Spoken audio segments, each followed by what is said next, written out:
Hello students, आप सब लोगों के लिए एक ब्लास्ट लेक्चर, जोरदार लेक्चर लाने जा रहा हूं। मतलब क्या पता है, आप लोग वेट करो 23 जनवरी एंड सेकेंड 30 जनवरी। क्यों पता है? मान लो आप लोगों ने आज तक मेहनत कम की है और अब आप लोग कम मेहनत में पास होना चाहते हो या मैक्सिमम मार्क्स लाना चाहते हो, तो उसका प्लानिंग आज बता रहा हूं। लेकिन उसका लेक्चर आपको मिलेगा 23 जनवरी और 30 जनवरी। अब आप बोलोगे सर ये 2 दिन क्यों रखे और इतना बड़ा गैप क्यों? तो बात समझना, पहले आप अकाउंटेंसी का ये लेक्चर देखो। 3 घंटे के अंदर आपका पूरा अकाउंटेंसी रिपीट हो रहा है शॉर्ट में, और आप सब कुछ परफेक्टली कर पाओगे। वो लेक्चर को ध्यान से देखना है, समझना है। उसमें जो सम्स करवा रहा हूं ना, उसको क्लियर करना है। बाकी सब बातें को भूल जाओ। वो लेक्चर में बाकी बातों को ध्यान नहीं देना है। कहां पे ध्यान देना है? चैप्टर्स पे ध्यान देना है। कौन से चैप्टर पे ध्यान देना है? हर चैप्टर पे ध्यान देना है। उसका प्लानिंग आज दिखा रहा हूं। फिर वो अकाउंट हो या स्टैटिस्टिक्स, दोनों के दिन अलग अलग है। बीच में 7 डेज का गैप है। क्यों पता है? अकाउंट का लेक्चर देखोगे, समझोगे, 7 दिन तक प्रैक्टिस करोगे तो अकाउंट क्लियर है। फिर स्टैटिस्टिक्स का लेक्चर देखोगे, जोरदार देखोगे, समझोगे, 7 दिन तक प्रैक्टिस करोगे, स्टैटिस्टिक्स भी क्लियर है। तो स्टूडेंट्स, क्लियर करना भी उतना ही जरूरी है, और इसीलिए ये दोनों लेक्चर्स के बीच में गैप है। लेकिन ये दोनों लेक्चर फुल रिवीजन, मतलब कि पास होने के लिए जितना भी कर सकते हैं वो सब उसके अंदर है। लेकिन हाँ, उसमें ध्यान क्या देना है? क्वेश्चंस पे, उसका जो सॉल्यूशन दे रहा हूं उस पे। अब प्लानिंग आज बता रहा हूं, जैसे आप आज से पढ़ने का प्लानिंग शुरू कर पाओ, फोकस कर पाओगे कौन से चैप्टर्स को करना है, कौन से स्किप करने हैं, कैसे प्लानिंग कर सकते हैं। तो छोटा सा ट्राई करता हूं कि दोनों में प्लानिंग मिल जाए। स्टार्ट करता हूं अकाउंटेंसी से। स्टूडेंट्स, ए और बी सेक्शन तो कंपलसरी है, उसमें तो कुछ कर नहीं सकते। लेकिन सेक्शन सी एनी 4 सिर्फ 4 क्वेश्चन अटेंड करने होते हैं। अब उसको हम डिटेल में थोड़ा समझने जाएं तो as a normal student full marks लाना बहुत आसान है। हमारे पास टोटल 6 क्वेश्चन है। ये 6 क्वेश्चन में से कोई भी 4 अटेंड करने हैं। अब आप सोचो ध्यान से, ये एक क्वेश्चन 31 नंबर जो क्वेश्चन है वो इंट्रोडक्शन पहले चैप्टर में से होगा, दूसरा रिकंसिलिएशन में से होगा, ये दोनों क्वेश्चन डिसॉल्यूशन चैप्टर में से होगा, और ये 2 क्वेश्चन होंगे डिबेंचर में से। अब मुझे 4 क्वेश्चन अटेंड करने हैं। तो student, generally as a student मैं क्या सोच रहा हूं, अगर मैं स्टूडेंट हूं तो इंट्रोडक्शन वाला जो चैप्टर है, फर्स्ट चैप्टर पार्टनरशिप पार्ट 1, वो चैप्टर में 11 टाइप के क्वेश्चन आते हैं। वो 11 में से 100% एक क्वेश्चन होता है। तो वो एक क्वेश्चन आप अटेंड कर सकते हो बहुत आसानी से, क्योंकि वो फिक्स टाइप के क्वेश्चन है, उसमें टेंशन वाला कुछ नहीं है। फिर भी कोई स्टूडेंट ऐसा सोचता है यार ये सब बकवास है, इतना सारा कौन याद रखेगा।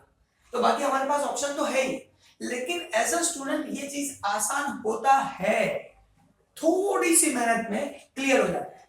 बात करता हूं यहाँ पे रिकंसिलिएशन। सर, सेक्रीफाइस और गेन रेशियो जो फाइंड करने वाला सम आता है ना, जनरली ये वो होता है।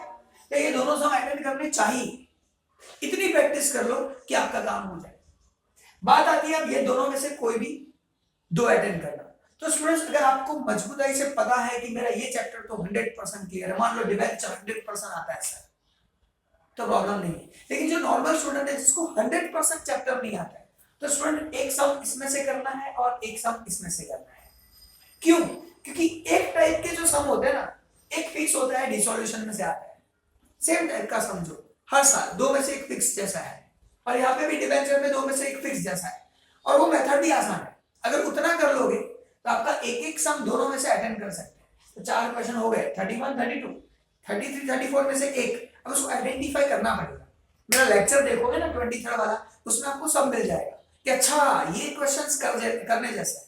तो आपको ये सब में से क्वेश्चन पता चल जाएगा कैसे टाइप का आता है, और आप 4 क्वेश्चन आसानी से सॉल्व कर पाएंगे। तो 23 वाला लेक्चर भूलना नहीं, मजा आएगा। आगे बात करते हैं। तो सेक्शन सी के 4 क्वेश्चन तैयार। नेक्स्ट बात करेंगे सेक्शन डी एनी 3। 3 क्वेश्चन करने, सिर्फ 3 क्वेश्चन। कितने क्वेश्चन है हमारे पास? सर 5 क्वेश्चन है, 5 में से 3 करने। अब स्टूडेंट्स, हर कोई ये गुडविल छोड़ना नहीं चाहता और नहीं छोड़ना चाहिए। अगर आप गुडविल छोड़ रहे हो तो यार सही बताओ तो अकाउंट छोड़ दो, लेकिन गुडविल नहीं छोड़ना चाहिए। गुडविल के 2 क्वेश्चन आते हैं, 3 में से 2 तो बहुत आसान हो गया एकदम का। अब बात है सर ये 3 में से कोई भी एक अटेंड करना है। अब ध्यान से समझना, analysis of financial statement. Student समझते हैं ये एनालिसिस बहुत आसान है आसान, मानता हूं आसान है, लेकिन स्टूडेंट्स ये टाइम कंज्यूमिंग भी है, टाइम ज्यादा जाता है इसमें। नो डाउट सॉल्व हो सकता है आसानी से, तो कोई स्टूडेंट हो सकते हैं जो गुडविल और एनालिसिस सोच ले तो 3 क्वेश्चन हो गए, उसके फुल मार्क्स आ जाएंगे सेक्शन डी में।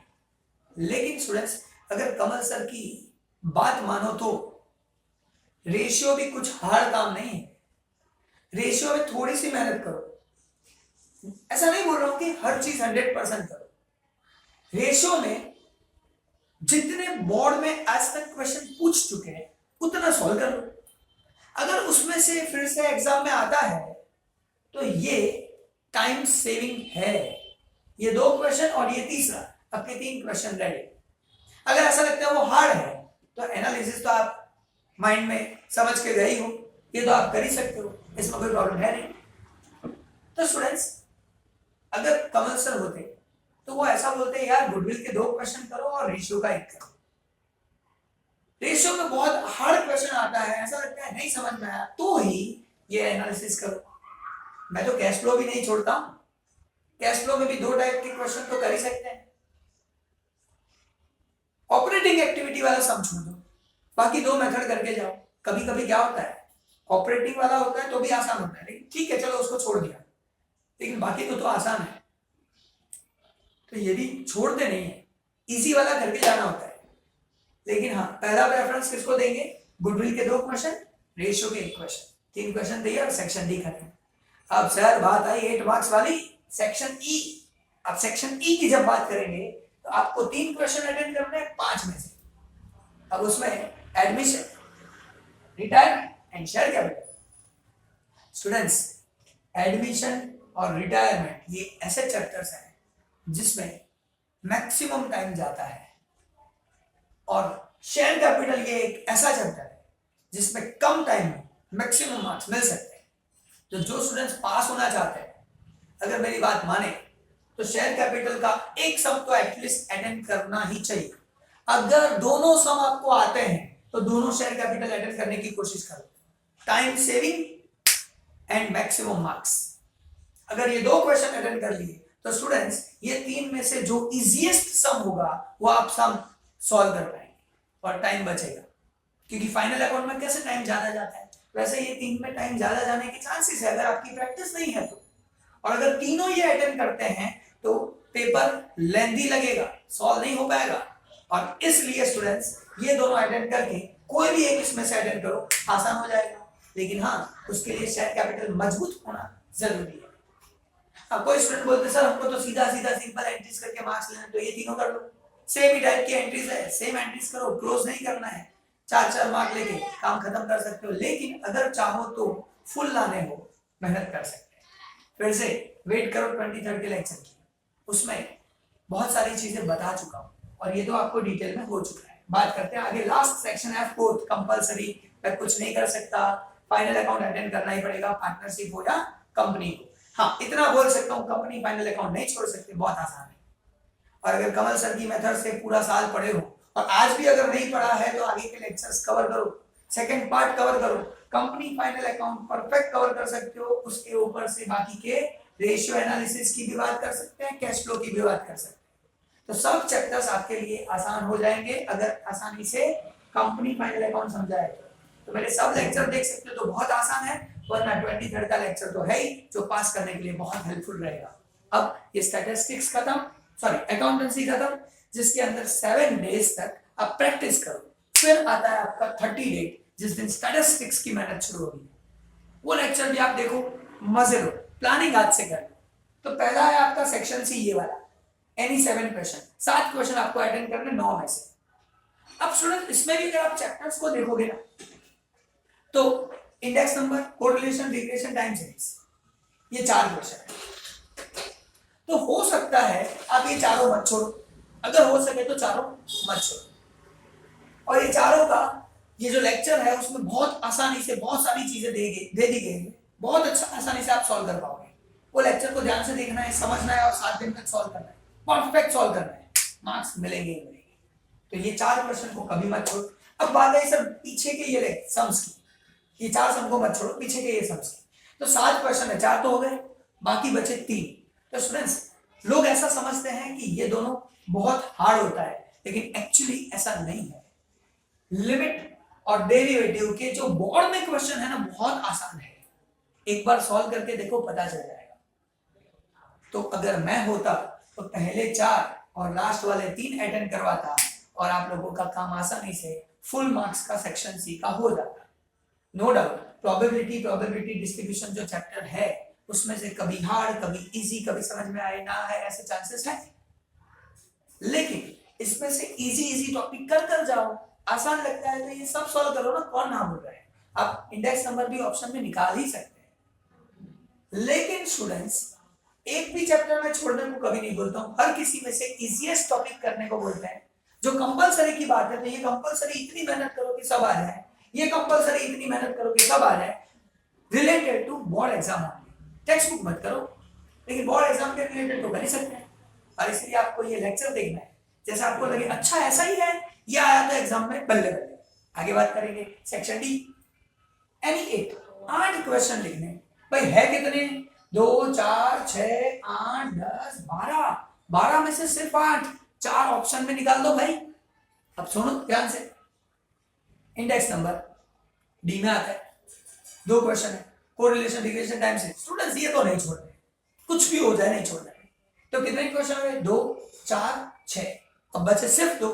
फिर से मेरी बात मानोगे तो ये प्रोबेबिलिटी में से एक क्वेश्चन तो आसान होता ही है, ये डिस्ट्रीब्यूशन में से एक क्वेश्चन आसान होता ही है, और डेरिवेटिव तो आसान ही है। लेकिन अगर मानते हो यार थोड़ा बहुत हार्ड है, नहीं, करके देखो, सेक्शन डी में हार्ड नहीं है। तो देखने जाओ तो आपके पास 3 ऑप्शन है। तो स्टूडेंट्स 2 4 6, ये 3 में से कोई भी 2, ये चैप्टर ही नहीं कर रहे, कितना ऑप्शन में निकाल दिया। तो स्टूडेंट्स अगर कोई ऐसा बोल रहा है मुझे प्रोबेबिलिटी डिस्ट्रीब्यूशन डेरिवेटिव बहुत अच्छी तरीके से आता है, तो 3 4 5 6 क्वेश्चन तो ये 2 क्वेश्चन आगे में से आसानी से, ये कभी नहीं छोड़ते। टाइम सीरीज का ये क्वेश्चन नेवर नहीं छोड़ना है। ये लेक्चर देखोगे ना, पता चल जाएगा, अरे हाँ सही में छोड़ने जैसा नहीं है, बहुत आसानी से आ जाएगा। तो स्टूडेंट्स सेक्शन बी भी तैयार। फिर से बोल रहा हूँ, 8 क्वेश्चन मैं होता ये चारों नहीं, ये चारों चैप्टर को नहीं छोड़ता, पीछे में से कोई भी 2 छोड़ना नहीं है, सब में से आसान वाला करके जाना है। जो पूछा लिख दो, क्योंकि हर चीज में हार्ड क्वेश्चन नहीं पूछ सकता, और हर चीज में से आसान करने से वो कहीं ना कहीं तो होता ही है, तो हमारा फायदा निकलेगा। तो ये दोनों चीजें क्लियर हो गई। बात आई सेक्शन ई। सर दिमाग का दही पार्ट 2, सिर्फ पार्ट 2, टेंशन क्यों ले रहे हो स्टूडेंट्स। एक सही बात बता रहा हूँ, नॉर्मल डिस्ट्रीब्यूशन के जो 2 सम होते हैं ना, उसमें से एक बहुत आसान होता है, एक में थोड़ा कॉम्प्लिकेशन हो सकता है, कभी कभी तो लक अच्छे हो तो वो भी आसान होता है। तो इसमें से एक तो कर ही सकते हैं, ये दोनों कंपलसरी है, नो ऑप्शन। ये हार्ड हो सकता है, अगर ये हार्ड हुआ तो यहाँ पे नॉर्मल डिस्ट्रीब्यूशन का सम आसान होगा। तो इसलिए बोल रहा हूँ आसान वाला सब करके जाओ, हार्ड ऑप्शन में निकल जाएगा। इसमें से 3 क्वेश्चन अटेंड करो, आपके पास 4 है, उसमें से 3 अटेंड करो। लास्ट सेक्शन एफ, उसमें तो मैं इतना ही बोलूंगा, कोरिलेशन रिग्रेशन टाइम सीरीज में से कोई एक सम कर लो, इंडेक्स नंबर को ऑप्शन में निकालो, टाइम सेविंग है, मजा आएगा। क्योंकि ये एक ही तरीके से, अगर मैं एक तरीका सिखाऊं, एक ही तरीके में से आप 4 क्वेश्चन अटेंड कर सकते हो। और इसके लिए वेट करना है 30 वाले लेक्चर का। तो आपके YouTube चैनल पे कमल सर ने बहुत अच्छी तरीके से वो लेक्चर्स बनाए हैं। लेक्चर में क्या बोल रहा हूं उसको छोड़ो, प्लानिंग करो सम्स की, इसके हिसाब से और इसके हिसाब से। Student wait for your 23rd and 30 January lectures. Best of it. Guarantee दे रहा हूं 110%। आप ये प्लानिंग से काम करोगे, मस्त मार्क्स मिलेंगे, पासिंग नहीं, बहुत अच्छे लेके आओगे। और इसीलिए ये दोनों लेक्चर के बीच में गैप रखा है। फिर तो आपकी मर्जी, जो भी करना चाहते हैं आप कर सकते हैं। अब क्या, और अगर कोई स्टूडेंट ऐसा चाहता है कि कमल सर इसके हिसाब से हमको आपके साथ पढ़ना है, यू कैन ज्वाइन साई गुरबा ग्रुप विषय, मुझे कोई प्रॉब्लम नहीं, आप ज्वाइन कर सकते हैं। आज भी यही प्लानिंग से, आज भी अगर मेहनत करवाएंगे तो आपको रिजल्ट दिखेगा। क्यों बताए, 2 महीने पड़े भाई, जनवरी एंड फरवरी, आराम से रिजल्ट आ सकता है। कुछ भी नहीं किया है आज तक, अगर मेहनत करने की इच्छा है तो ज्वाइन कर सकते हैं।